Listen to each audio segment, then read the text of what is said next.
Hello everybody, welcome to No Sevens Dice Club College Football Picks.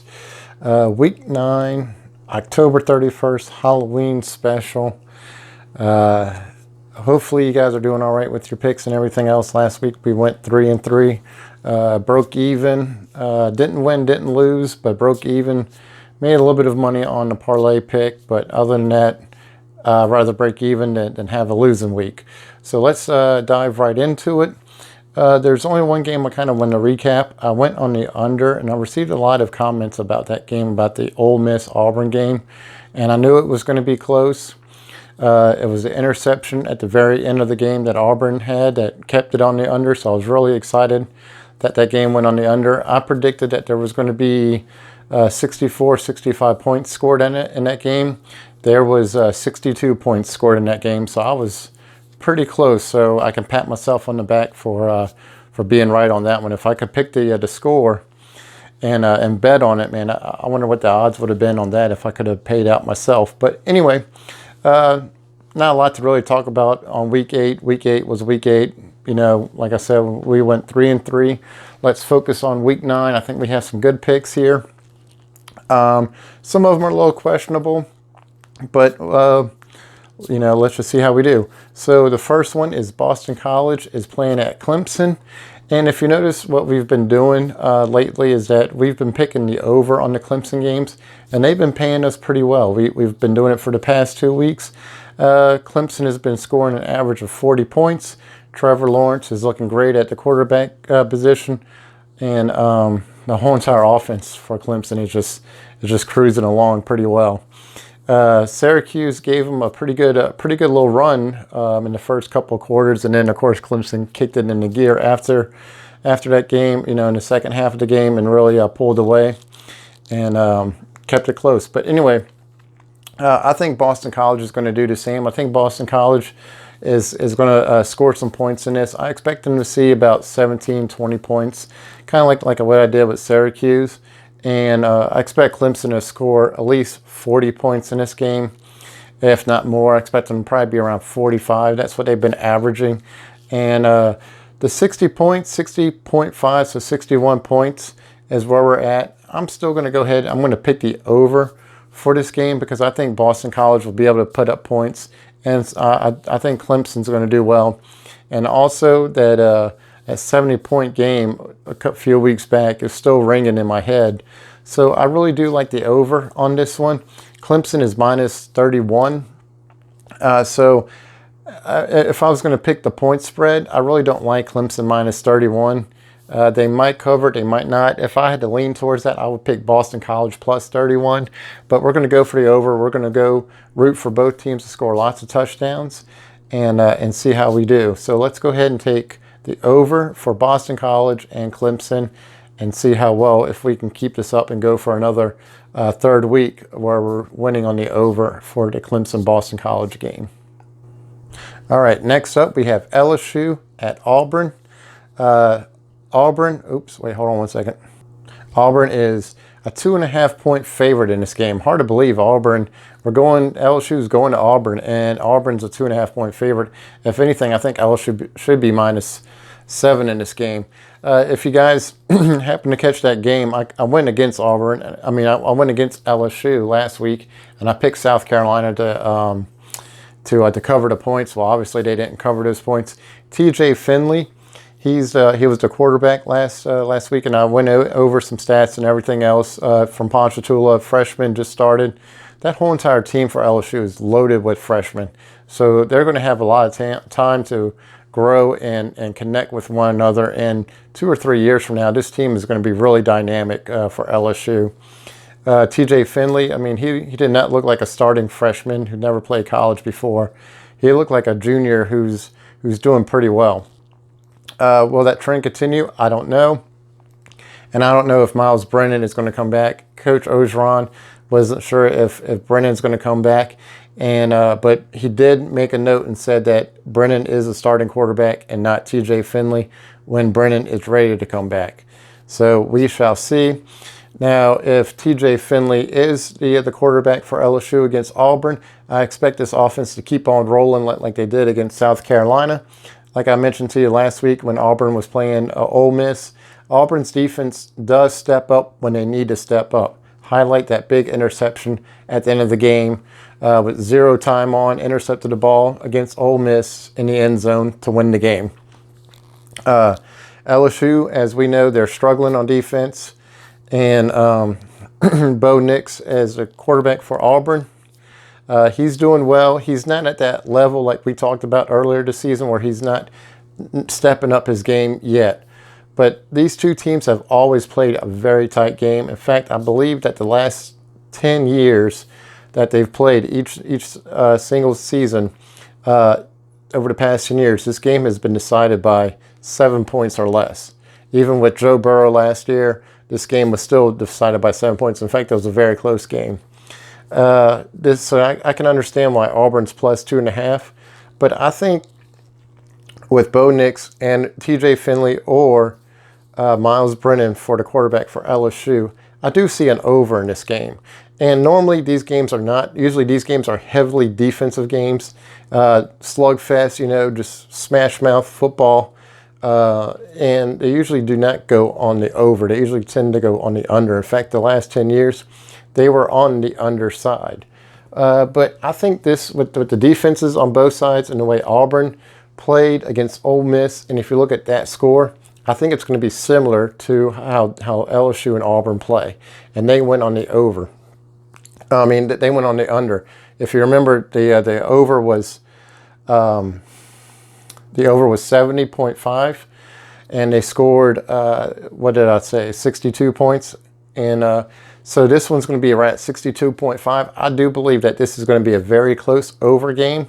And if it trends to go north of 63, I would not take the over. I'll probably just stay away from this game. I won't even, unless you can just know who the outright winner is going to be, I wouldn't dive too far. I'll just put this one off to the side. I wouldn't even worry about it.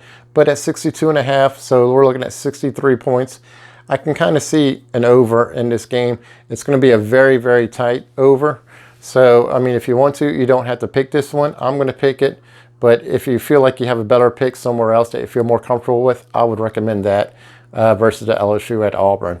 But let's go ahead and take the over. Hopefully we can start screaming at both quarterbacks to start scoring lots of points. And hopefully both of the defenses don't show up and we can make some good money with this game. All right, next up is the Lane Train is going to Vandy. Now, Vandy's head off, I believe, the last game they played was October 10th, I believe, when I was looking at the schedule earlier today. And as of course, like we were talking about with Auburn and Ole Miss last week, Ole Miss's offense can at least score 40 points in this game. And Vandy, they've only scored 7 points in the South Carolina game that they played October 10th. And then the previous game before that was LSU, and they only scored 7 points. And Ole Miss, South Carolina scored in the 40s, and LSU scored in the 40s. Vandy does not have a defense, and they really do not have a defense. And the head coach, I think his name is Derek Mason, if I remember correctly. His job is probably got to be on the hot seat right now because has not been a dynamic coach for Vandy. And I really like him. He's a great guy and stuff, but I just don't think his players are really meshing with him in his style that he wants to coach and everything else. I really like his blue-collar lunchbox mentality that he brings to Vandy, but it's just something that's just not clicking with that whole entire football team, and you can kind of see it over the past few years. Now, Ole Miss has a very high explosive offense. They do not have a defense, but if I can kind of see this game kind of being like the LSU Vandy. I can see 40 plus points on Ole Miss, and I can see Vandy probably just scoring maybe 7 or 10 points. So I really do like this game. It's a very favorable point system, only giving Ole Miss minus 18. I would have kind of seen it probably more like minus 25. But since Vandy's only scored 14 points in the last 2 games, and the other team has scored 80 points, if you combine the past two games, I really kind of favor Ole Miss in this, and so we're going to take Ole Miss minus 18. Next up, we got some Big Ten action. Got some players, some comments, asking why I didn't pick on week 1. I really do not like picking any teams when it's their first week, unless I know it's a dominating team year in and year out, and they're playing, Sister Mary to the poor. Then I'll pick that team. But Ohio State is playing Penn State. Normally, you will have a whiteout in this game. But with limited numbers and everything else, I don't think you're going to have much of a whiteout, so it might be a missing out or something like that. I'm sure Penn State's going to do whatever they can for the whiteout condition. I really look forward to seeing this game, because this game, is like the LSU-Auburn game, it's always played close. It's very tight. I can understand why Las Vegas is only giving Ohio State -13. Penn State lost a crucial game and a heartbreaking game, and I don't know if that's going to lay over with Penn State, or they're going to play pissed off and come out guns blazing against Ohio State. So we really got to watch out. They lost to Indiana in a heartbreaking fashion. And the score was 35-36, and I mean, it was just gut wrenching to watch. Penn State to fall short like that. Ohio State went ahead and scored that last-minute touchdown. They said they weren't able to take a knee because of the personnel department. I believe that's total BS. You can call a timeout. You can do whatever you need to. Instead, they ran it in. But that's here nor there. I'm not the coach. I'm not Jim Day. I can't make that decision for what they decided to do. But I think -13 is a little too weak in this. I would have liked to see Ohio State -18 or 21. I think Ohio State's going to roll. The whole entire situation, they got a lot of their players back. They're going to make another serious playoff run this year. I would not be surprised to see them as ranked number 3 at the end of the season. Clemson, Bama, and then Ohio State. And then the fourth person, who knows who it's going to be. It could be anybody at that point in time. But I think Ohio State is a stronger team. The whiteout conditions are not going to be there like they normally are. But I really like Ohio State, so we're going to take Ohio State -13. I would not be surprised come Saturday that this game starts trending up and you start seeing -15, -16. You might even see -18. If it goes over 16 and 17, I would kind of stay away from this game unless you feel really confident about it. But I will go ahead and make my picks earlier on in the week and go ahead and take Ohio State -13. All right, and last but not least, we have our dark horse pick. We have Bama -32 going against Mississippi State. And, the whole entire thing of me picking a dark horse, and I received so many comments and so many emails about me going against Bama and telling me that I was crazy. And you know what? I was a little crazy for picking that. I thought for sure that Tennessee was going to be able to pull it out and play a little bit better, but Tennessee, well, Alabama just took care of business. Took the Rocky Top trophy again, like they always do every year, and really handled business. Scoring 48-17. I thought for sure that that the score would have been closer to 35. And Tennessee would have scored 24 points or something. But hey, look, it is what it is. But Mississippi State is going Mike Leach's offense, the air raid offense is going to test out Bama. And the reason why I kind of favor Mississippi State in this is that if we go back to the Ole Miss, and Ole Miss, at one point in time, that game was tied up in the fourth quarter, 45-45. And they were really playing neck and neck. And if you notice that, Ole Miss kind of exposed Alabama's corners a little bit with all the misdirections and everything else. And their defense is kind of lacking a little bit on Bama. I know they're still gelling, still getting better. But if we go back to the Ole Miss game, of course, the score was, Bama pulled away at the end and really hit the gas pedal. But it was 63-48. Now, I think that this score is going to be something similar to this. I think Alabama is going to score 50 points, upper 40s, 50 points. Mike Leach's team is probably going to score in about the 20s, maybe the 30s. I'll at least feel confident scoring at least 20 points, at least 20. 21 points. That's what I feel pretty comfortable with. And the over for this game is 63.5. So I would definitely take the over in this game. In fact, I'm going to double pick this game. I'm going to take the over, and I'm also going to take Mississippi State plus 32. I know what you guys are saying. Go ahead and send the comments. I'm all about Bama. Trust me, I'm not hating on Alabama. It's just that when I see 32 points and I kind of see what Lane Kiffin did with Alabama, I kind of see the same thing with Mississippi State. I know there's quarterback issues with Mississippi State and everything else. I also know that Waddle for Mac Jones is losing Waddle now, and he was a great wide receiver.